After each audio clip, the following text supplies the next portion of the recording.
નમસ્કાર દર્શક મિત્રો, કુદરતી સૌંદર્ય એમાંય કાશ્મીરનું નામ આવે, કાશ્મીરના આસપાસના વિસ્તારોની જ્યારે વાત થાય ત્યારે ધરતી પરના આ સ્વર્ગસમા કુદરતી વાતાવરણની મોજ મજા કંઈક જુદી જ હોય છે.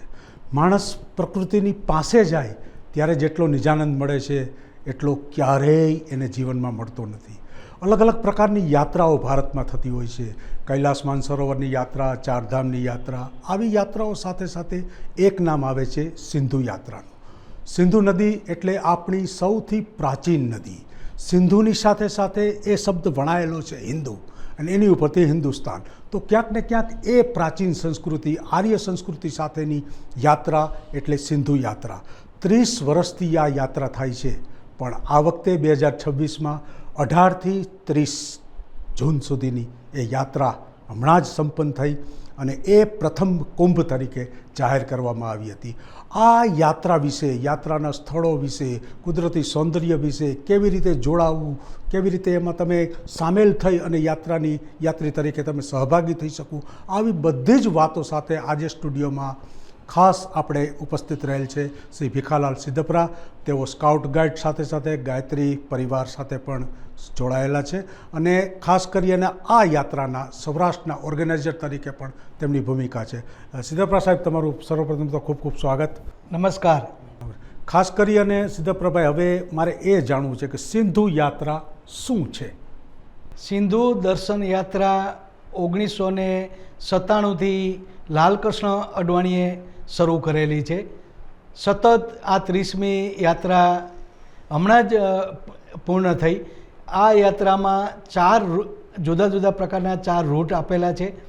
જમ્મુ રૂટ એક, જમ્મુથી કુરુક્ષેત્ર રૂટ, કુરુક્ષેત્રથી જમ્મુ અને દિલ્હીથી લેહ અને લેહથી દિલ્હી. આ 4 રૂટમાં આ સંપૂર્ણ યાત્રાનું આયોજન કરવામાં આવે છે. આ યાત્રાના મુખ્ય ઓર્ગેનાઇઝર નવી દિલ્હી ખાતે સિંધુ દર્શન યાત્રા સમિતિ કાર્યરત છે અને તેમની હેડ ઓફિસ પહાડગંજમાં આવેલી છે. આ યાત્રામાં સિંધુ શું છે અને સિંધુ શા માટે, સિંધુને જોડવા માટે, સિંધુ એટલે આપણી પુરાણી સંસ્કૃતિ અને સિંધુ ઉપરથી જ આપણે હિન્દુસ્તાન નામ પડેલું છે. તો તેમનો પરિચય અને તેમના વિશે સતત માહિતગાર કરવા માટે આ યાત્રાનું આયોજન કરવામાં આવે છે. ખૂબ જ સારી વાત કરી. ખાસ કરીને જે આ સિંધુ દર્શન યાત્રા છે એમાં અલગ અલગ કાશ્મીરના જે વિસ્તારોને આવરી લેવા છે, એ લોકો સાથેની આદાન પ્રદાનની વાત છે, એના નૃત્યો છે, આ બધું પણ એકબીજા જાણે એવો ક્યાંક ને ક્યાંક આશય પણ હોઈ શકે. અને ખાસ કરી અને જે સિંધુ નદીની જે પવિત્ર સંગમ છે સિંધુ ઘાટ ખાતે, ત્યાં પણ એક પવિત્ર સભર વાતાવરણમાં યાત્રી એ પોતાની યાત્રા સાથે જોડાઈ અને એક શાંતિનો અનુભવ કરી શકે અને કુદરતની સાથે જઈ શકે. હવે 4 રૂટની તમે સિદ્ધપરા સાહેબ વાત કરી, તો સાથોસાથ હવે જ્યારે લોકો યાત્રીઓ જમ્મુ પહોંચે તો જમ્મુથી કેવી રીતે એની યાત્રા શરૂ થતી હોય છે?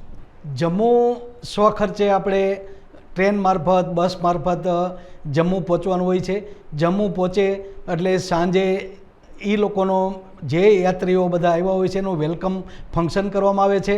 ત્યાંના જે કાંઈ ટોપ નેતાઓ હોય છે એના દ્વારા આવકાર આપવામાં આવે છે અને સરસ મજાનો સાંસ્કૃતિક કાર્યક્રમ રજૂ કરવામાં આવે છે. અને આપણી સંસ્કૃતિ શું છે, આપણા દેશની સંસ્કૃતિનો એક સરસ વેલકમ કાર્યક્રમ આ જમ્મુ ખાતે કરવામાં આવે છે. ત્યારથી બીજે દિવસે સવારથી યાત્રા બસ દ્વારા સ્ટાર્ટ કરવામાં આવે છે અને ત્યાંના જે કાંઈ મિનિસ્ટર હોય છે, મિનિસ્ટર લીલી ઝંડી આપે છે અને ત્યારથી યાત્રા રવાના થાય છે. યાત્રા જમ્મુથી નીકળી અને સીધી શ્રીનગર પહોંચે છે. પોલીસ અને મિલિટરીના પ્રોટેક્શન સાથે જેટલા બસીસ હોય છે, વાહન હોય છે, એક સાથે રવાના થાય છે અને રસ્તામાં જે કાંઈ મોજ મજા કરવાની, કુદરતી સૌંદર્યનો લાહો લેતા યાત્રા શ્રીનગર ખાતે પહોંચે છે. શ્રીનગર 2 રાત્રિનું રોકાણ હોય છે. પ્રથમ રાત્રિ યાત્રાને હિસાબે થાક લાગ્યો હોય તો થાક ઉતરે છે. બીજે દિવસે સવારમાં ગુલમર્ગ એટલે કે સ્વર્ગ ગણવામાં આવે છે આપણા દેશનું. એમાં ગુલમર્ગ ખાતે બધા યાત્રીઓને લઈ જવામાં આવે છે, ત્યાંના સાઇટ સીન જે કાંઈ હોય છે એ બતાવવામાં આવે છે. અને બપોર પછી યાત્રા પરત શ્રીનગર આવે છે. શ્રીનગરમાં દાલ લેક છે, ગુરુદ્વારા છે, જુદા જુદા મંદિરો છે, અને શંકરાચાર્યનું મંદિર છે, અને આપણા ગાર્ડન મોગલ ગાર્ડન છે, તુલિપ ગાર્ડન છે, એની મુલાકાત સૌ યાત્રીઓ લે છે.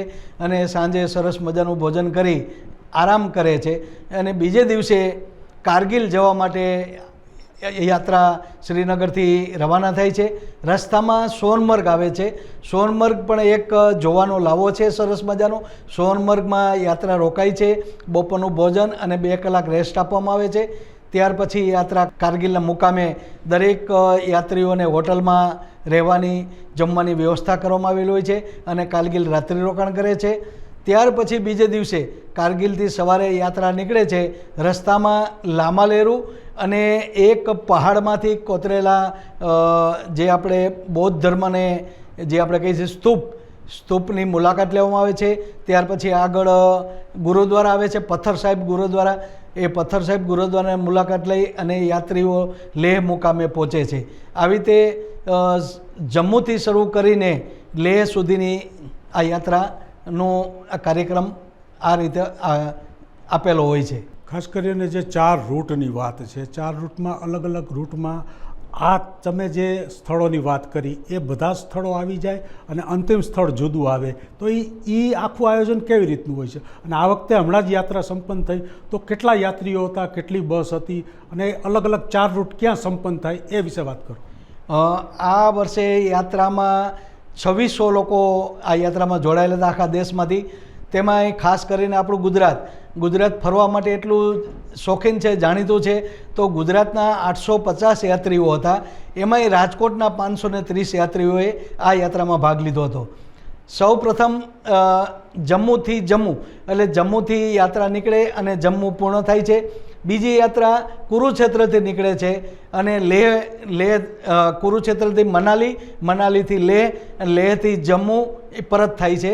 ત્રીજી યાત્રા જમ્મુથી નીકળે છે, જમ્મુથી શ્રીનગર, કારગિલ, લેહ અને મનાલી થઈ અને કુરુક્ષેત્ર પૂર્ણ થાય છે. આ 3 રૂટ છે જુદા જુદા પ્રકારના. આ 3 રૂટનો અંતે 22 થી 27 તારીખ લેહ મુકામે મુખ્ય કાર્યક્રમ હોય છે. જે સિંધુ ઘાટ છે, સિંધુનું સંગમ છે, પવિત્ર સિંધુ નદીના ઘાટે આ યાત્રાનો 2 દિવસનો કાર્યક્રમ આખો હોય છે. એમાં મહામહિમ લેહના આપણા રાજ્યપાલ પણ ઉપસ્થિત રહે છે, બીજા મિનિસ્ટરો પણ ઉપસ્થિત રહે છે. આ વર્ષે તો એક લાભ વધારે આપણે મળ્યો કે આપણા કેન્દ્રીય મંત્રી અને ભાવનગરના સાંસદ નીમુબેન બામણિયા પણ આ યાત્રામાં સામેલ થયા હતા અને એને એક મહેમાન તરીકે લેહમાં આ કાર્યક્રમમાં હાજરી આપી હતી. ખૂબ જ સારી વાત કરી. જ્યારે ગુજરાતની પ્રવાસની તમે વાત કરી, સૌરાષ્ટ્રની વાત કરી, આપણી કાઠિયાવાડી સંસ્કૃતિની વાત કરી, અને રાજકોટના સૌથી ઝાઝા આ યાત્રામાં 550 જેટલા હતા. તો અલગ અલગ પ્રકારની જે વ્યવસ્થા હતી સમગ્ર યાત્રાની, એ યાત્રામાં ખાવા પીવાની સાથે રહેવાની સાથે એ તમામ સુવિધા હતી, એ બાબતે ટૂંકમાં થોડીક માહિતી આપશો? આ યાત્રામાં સિંધુ દર્શન સમિતિ નવી દિલ્હીથી આખી વ્યવસ્થા કરવામાં આવે છે કે જમ્મુથી સ્ટાર્ટ થાય તો જમ્મુથી આ યાત્રામાં 50 બસ હતી. કુરુક્ષેત્રથી સ્ટાર્ટ થયું એમાં 50 બસ હતી. તમામ બસો એકસાથે લેહમાં ટોટલ 100 બસો ભેગી થઈ. દરેક જગ્યાએ હોટલમાં ઉતારો આપવામાં આવે છે અને જમવાનું પણ સમૂહમાં જ્યાં હોય છે ત્યાં સમૂહમાં સારી રીતે ભોજન, આપણું જે કંઈ ગુજરાતી આપણે કહીએ છીએ રોટલી દાળ ભાત શાક એ પણ, અને એકાદી મીઠાઈ હોય છે. આવી રીતે ભોજનની વ્યવસ્થા પણ કરવામાં આવે છે. અને હોટલમાં પણ સાંજનું ભોજન, સવારનો બ્રેકફાસ્ટ હોટલમાં આપવામાં આવે છે. અને આ 5 દિવસ લેહ મુકામે જે કાર્યક્રમો, ત્યાં સાંસ્કૃતિક કાર્યક્રમ 2 દિવસ સિંધુ ઘાટ ઉપર કરવામાં આવે છે. એમાં આપણો ગુજરાતનો ગરબો, આપણા બહેનો, રાજકોટના બહેનોએ સ્ટેજ ઉપર આપણો ગુજરાતનો ગરબો સરસ મજાનો કોસ્ચ્યુમ સાથે સરસ મજાનો રજૂ કરેલ હતો. દર્શક મિત્રો જોયું ને ક્યાંક સમગ્ર ભારતની અંદર ક્યાંય સાંસ્કૃતિક કાર્યક્રમની વાત આવે એટલે આપણો ગુજરાતી ગરબો છે એ સર્વપ્રથમ હોય, બરાબર છે, અને એને કારણે એક આનંદ મળતો હોય, પ્રોત્સાહન મળતું હોય, ઉત્સાહ મળતો હોય. હવે આવડી મોટી સિદ્ધપરા સાહેબ યાત્રા હોય, આટલા 2000થી વધુ યાત્રીઓ હોય, ચોક્કસ સ્થળે એને જવાનું હોય, એની હોટલની વ્યવસ્થા, એની બસની વ્યવસ્થા, તો આ બધી વ્યવસ્થાની પાછળ કોઈ એક બસમાં એક વ્યક્તિ એવી હોય જે સમગ્ર બસનું સમગ્ર મુખ્ય રૂટ સાથે સંકલન કરી અને એ ચલાવતા હોય. તો આ વિશે એ વ્યવસ્થા વિશે દર્શકોને માહિતી આપો. આમાં દરેક બસમાં એક આપણે બસના એક ઓર્ગેનાઇઝરની નિમણૂક કરવામાં આવે છે, એક ભોજન વ્યવસ્થા માટેની એક નિમણૂક કરવામાં આવે છે, અને એક આપણે જે હોટલમાં જે પહોંચી તો કેવી રીતે કોને કયા રૂમ આપવા, શું કરવું એની વ્યવસ્થા માટે વ્યવસ્થા કરો. દરેક બસમાં 5 વ્યક્તિની નિમણૂક કરવામાં આવે છે, અને 5 બસ કે 3 બસ વધારે એક આપણા ઓર્ગેનાઇઝર હોય છે, અને એ બધાનું આયોજન કરી અને કેવી રીતે એનું સંકલન કરવામાં આવે છે. અને સ્ટેટ જે મેન આપણું દિલ્હીથી સંચાલન થાય છે, એ દિલ્હીથી સંચાલન માટે આ દરેક જે ઓર્ગેનાઇઝરો હોય છે એની સાથે સતત લાઇઝિંગ કરતા હોય છે. કોઈ મુશ્કેલી હોય તો મુશ્કેલીઓનું એ નિરાકરણ કરતા હોય છે, અને આવી રીતે સરસ મજાની વ્યવસ્થા કરવામાં આવે છે. ખાસ કરીને લેહ લદ્દાખ આ એક એવો વિસ્તાર છે કે માણસનું મન એટલું બધું પ્રફુલ્લિત થઈ જાય છે. સાથોસાથ ઘણા એવા પહાડી ઉપરના પણ એવા વિસ્તારો હતા જે યાત્રામાં સામેલ કરવામાં આવે છે. તો એ વિશે, ત્યાંની ઠંડી વિશે, ત્યાંથી યાત્રીઓએ શું ધ્યાન રાખવું, આવા ઘણા બધા જોખમી જોજીલા પાસને આ બધા જે આવે છે, તો ત્યાં ક્યાંક કેવી રીતનો યાત્રીનો સહયોગ હોવો જોઈએ.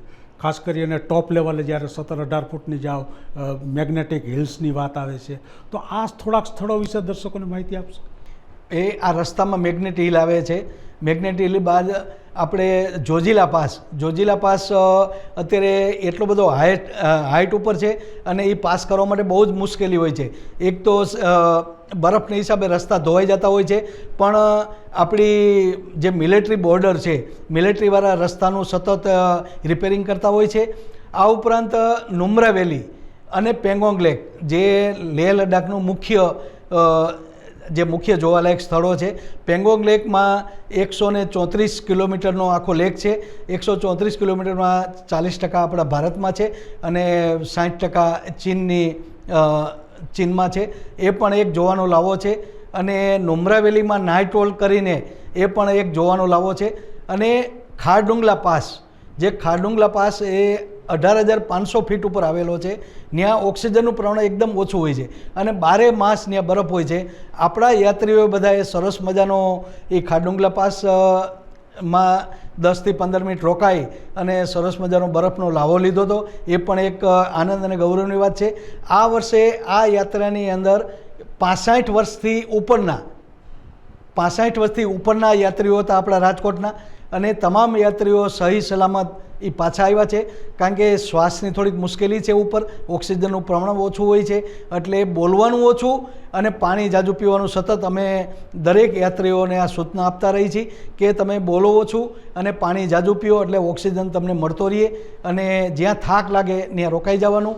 અને ત્યાંની ગવર્મેન્ટ લેહની સરકારી હોસ્પિટલ છે, પણ એટલી બધી સરસ વ્યવસ્થા છે કે કોઈ પણ માણસને ઓક્સિજન જરૂર પડી તો તુરંત વ્યવસ્થા કરી દઈએ છીએ આપણે, અને ઓક્સિજન 10-15 મિનિટ અડધો કલાક આપી દઈએ છીએ, અને યાત્રી સરસ સ્વસ્થ થઈ અને પાછો યાત્રામાં જોડાઈ જાય છે. ખૂબ જ સારી વાત કરી. ક્યાંક ને ક્યાંક આ ઊંચાણવાળા વિસ્તારો, તમે જે 18,000ની વાત કરી ખારડુંગલા પાસની, તો 13,000ની ઊંચાઈએ કેદારનાથ આવેલું છે, તો એનાથી પણ ઊંચું, અને એવરેસ્ટ 29,000 છે. તો સેકન્ડ નંબરની ઊંચાઈ ઉપર ખૂબ જ પાતળી હવા હોય એને કારણે પ્રોબ્લેમ થાય. પણ તમે એ પણ સરસ વાત કરી કે 65 વર્ષથી મોટા હતા છતાંય બહુ જૂજ લોકોને મુશ્કેલી પડી હતી. એટલે એ બાબતે પણ દર્શકોએ ખાસ નોંધ લેશે. અને આ યાત્રામાં કોઈએ જોડાવું છે. હવે તો યાત્રા આ પૂરી થઈ ગઈ, હવે નેક્સ્ટ જે યાત્રા થઈ, જોડાવવું હોય તો એ કેવી રીતે જોડાઈ શકે, કેવી રીતે ફોર્મ એને ફિલઅપ કરવા પડે, કઈ જગ્યાએ કોન્ટેક્ટ કરવો પડે, આ વિશે દર્શકોને થોડીક માહિતી આપો. જી, આ યાત્રા દર વર્ષે જૂન મહિનામાં 18 થી 30 જૂન આની તારીખ ફિક્સ છે. 18થી 30 જૂનમાં જ આ યાત્રાનું આયોજન કરવામાં આવે છે. અને સેન્ટ્રલ કમિટી જે દિલ્હી સિંધુ દર્શન યાત્રા સમિતિ દિલ્હી, આના આપણા પ્રમુખ છે ઇન્દ્રેશ કુમાર, અને જે સંઘ સાથે જોડાયેલા છે, ખૂબ જ એટલા સરસ વ્યક્તિ છે કે દરેક વ્યક્તિને સાથે સંપર્ક રાખી અને દરેકના ખબર અંતર પૂછે છે. આ ઉપરાંત યાત્રામાં જોડાવા માટે જાન્યુઆરીથી આ યાત્રાની ફોર્મની ફિલઅપ કરવાની તૈયારી શરૂ થઈ જાય છે. માર્ચ સુધીમાં દરેકના ફોર્મ ભરાઈ જાય છે. ફોર્મ ભરીને અમે દિલ્હી મોકલીએ છીએ અને યાત્રામાં 30,000નો ખર્ચો છે. સિંધુ દર્શન યાત્રા સમિતિ 30,000 રહે છે. આના માટે દરેક રાજ્ય દરેક રાજ્યની ગવર્મેન્ટ છે એ સબસિડી આપે છે. આપણે ગુજરાતની વાત કરીએ તો ગુજરાત ગવર્મેન્ટ આપણે આ યાત્રા આપણે સંપન્ન કરીએ તો 20,000ની સબસિડી મળે છે. એટલે આમ જુઓ તો 12 દિવસની યાત્રા 10,000માં આ થાય છે અને મેક્સિમમ લોકો આમાં જોડાય છે. સૌ પ્રથમ વખત હું ફેમિલી સાથે આ યાત્રામાં ગયો હતો 4 વર્ષ પહેલાં, અને મને યાત્રામાં મજા આવી. એટલે ત્યાર પછી હું સહયોગી બની ગયો છું અને દર વર્ષે આપણે યાત્રામાં મેક્સિમમ લોકોને જોડાય એના માટે અમે પ્રયત્નો સતત કરીએ છીએ. ખાસ કરીને સિદ્ધપુરા સાહેબ, 2 મહત્ત્વના સ્થળો છે કે એકતા અખંડિતતાની વાત આવે, આપણી ડિફેન્સ મિનિસ્ટ્રી છે, આપણા સૈનિકો છે, એને એક સલામ સાથેની જે 2 મહત્ત્વની જગ્યા છે એ વિશે ખાસ મારા દર્શકોને કહેવું છે. એક કારગિલનું એક મ્યુઝિયમ છે અને એક હોલ ઓફ ફેમ લદ્દાખનું મ્યુઝિયમ છે. આ 2 મ્યુઝિયમ શું છે, એની અંદર શું હોય છે? તમે તો 4 વખત ગયા એટલે 100% જોયું જ હશે, તો આ વિશે દર્શકોને થોડીક માહિતી આપશો. કારગિલ 2001માં જ્યારે પાકિસ્તાન સાથે આપણી સરહદમાં આવી ગયા હતા અને કારગિલ પહાડ ઉપર એ લોકોએ કબજો કર્યો હતો, એને છોડાવવા માટે આપણા સૈનિકોએ ખૂબ જ મહેનત કરી અને સતત મહેનત કરીને એ લોકોને હટાવી ત્યાંથી ખસેડી અને આપણો કબજો પાછો આપણે લીધો છે. એના માનમાં ત્યાં એક સરસ મજાનું મ્યુઝિયમ બનાવેલો હોય છે અને જે આપણા સૈનિકો શહીદ થઈ ગયા છે એમની ત્યાં સમાધિ અને એમના નામની તકતી મૂકવામાં આવી છે.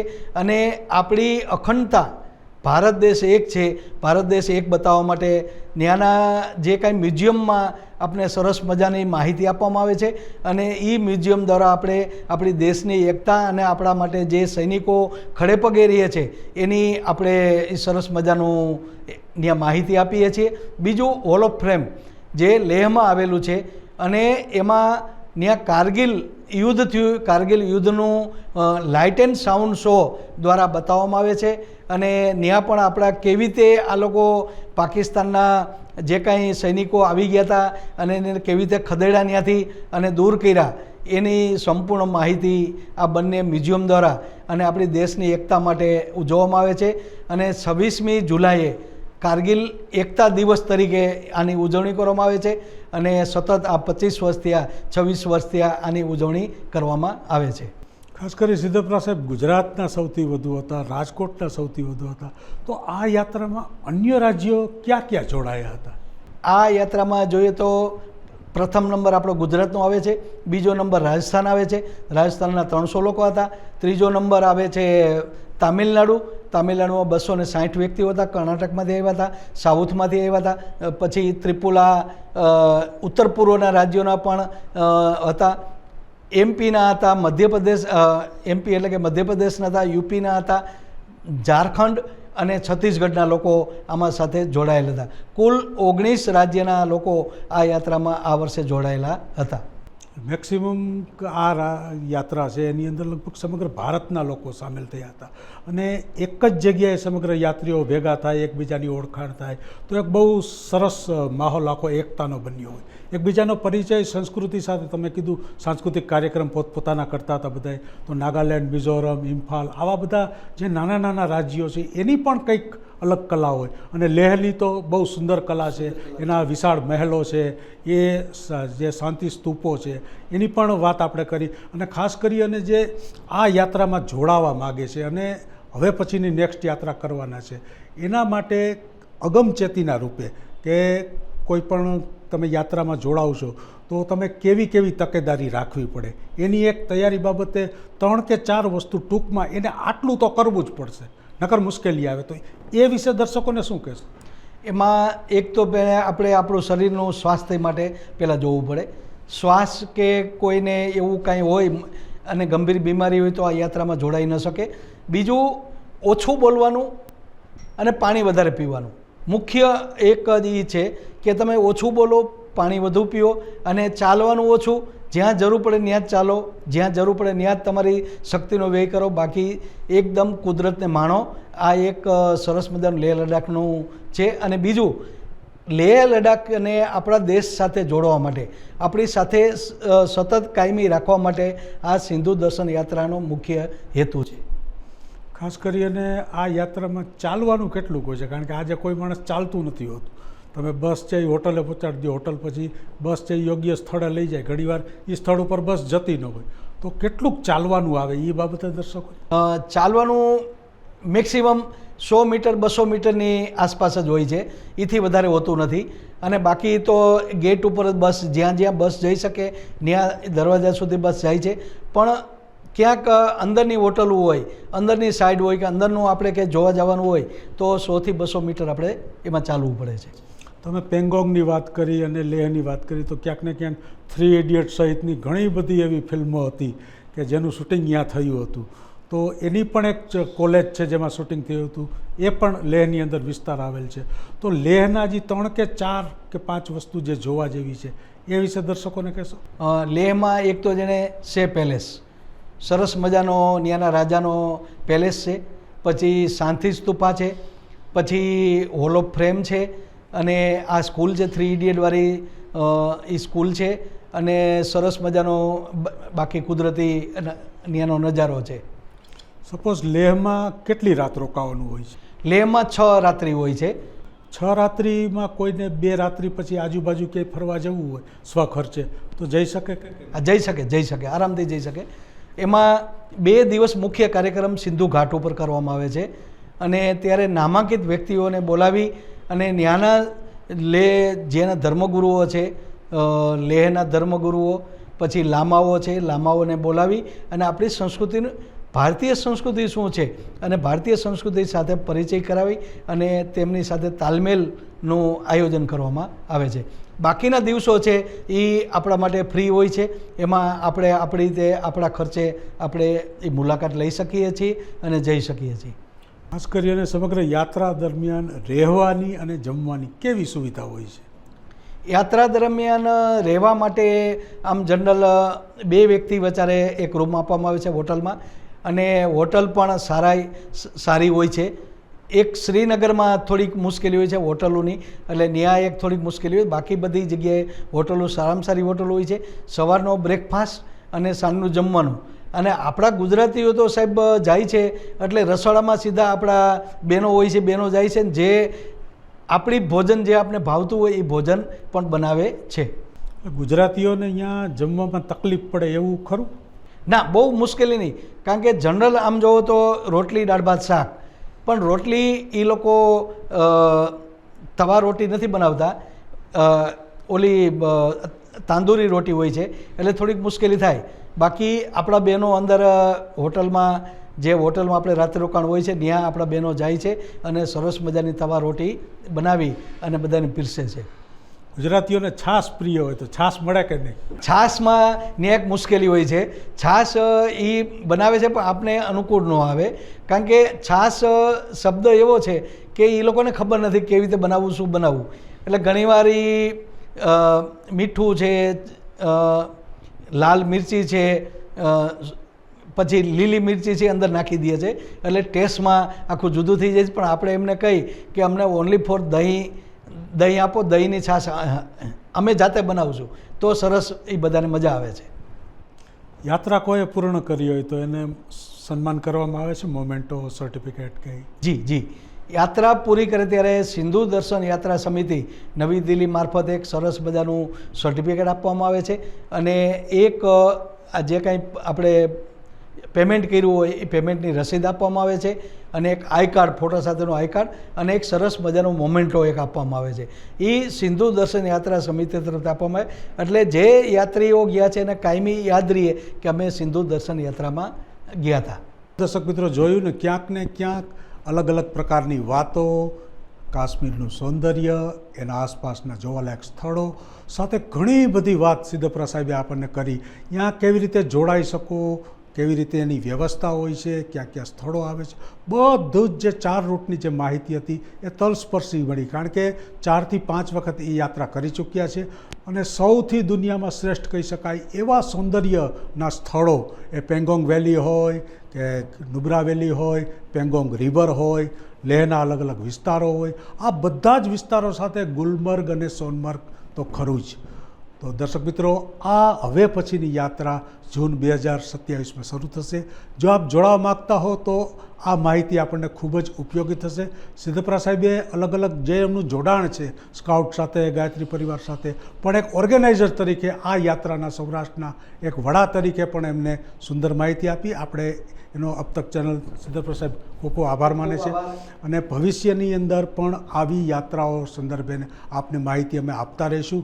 કારણ કે ભારત છે એ જોવાલાયક છે. સમગ્ર વિશ્વના લોકો જ્યારે અહીં આવે છે, 4 ધામ હોય, કૈલાસ હોય, સિંધુ યાત્રા હોય, કારણ કે અહીં એવી ધરોહર છે, એવી સંસ્કૃતિ છે કે માણસને ઈશ્વરની બહુ નજીક લઈ જાય છે. તો અબ તકનો હંમેશા એક સકારાત્મક પ્રયાસ રહ્યો છે. અને આજની જે વાત હતી સિંધુ યાત્રાની, સિંધુ યાત્રા તમે કોઈ પણ વિડીયોમાં ને એમાં તમે જોજો, એનું જે કુદરતી સૌંદર્ય છે, એનું જે ત્રિવેણી સંગમની વાત આવે, અને કાશ્મીરના આ બધા પ્રદેશોમાં તો ઘણી બધી નદીઓનો ત્રિવેણી સંગમ જોવા મળી રહ્યો છે. અને આપણા દેશની જે બોર્ડર છે, લાઇન ઓફ કંટ્રોલ છે, એની પણ ક્યાંક ને ક્યાંક બહુ નજીક જઈ અને એ નજારો ચારે તરફ પહાડો હોય, બરફ આચ્છાદિત જે પહાડો હોય, એની વચ્ચે તમે જ્યારે કોઈ પણ વેલીની અંદર ઊભા હો અને એ નજારો એ સ્વર્ગ સમો હોય છે. સિદ્ધપુરા સાહેબે ઘણી બધી માહિતી આપી. આવા જ અલગ અલગ પ્રયાસો સાથે અમે આપને માહિતી આપતા રહીશું. ખાસ વિનંતી દર્શકોને એ છે કે આ સુંદર કાર્યક્રમને તમે લાઇક કરો, શેર કરો, સબસ્ક્રાઈબ કરો અને સાથોસાથ એક સુંદર મજાના સહયોગની જે વાત છે, કારણ કે પોઝિટિવ થિંકિંગ છે એ જ સૌથી અગત્યનું છે. અને જાણકારી વગર આપણને મુશ્કેલી આવતી હોય છે. યાત્રા વિશેની જાણકારી મળી તો હવે બીજાને આપણે સલાહ પણ આપી શકીએ. તો ચાલો આવજો. આપનો દોસ્ત ફરી અરુણ દવે આવા જ કાર્યક્રમ સાથે મળશે. ત્યાં સુધી આપજો રજા.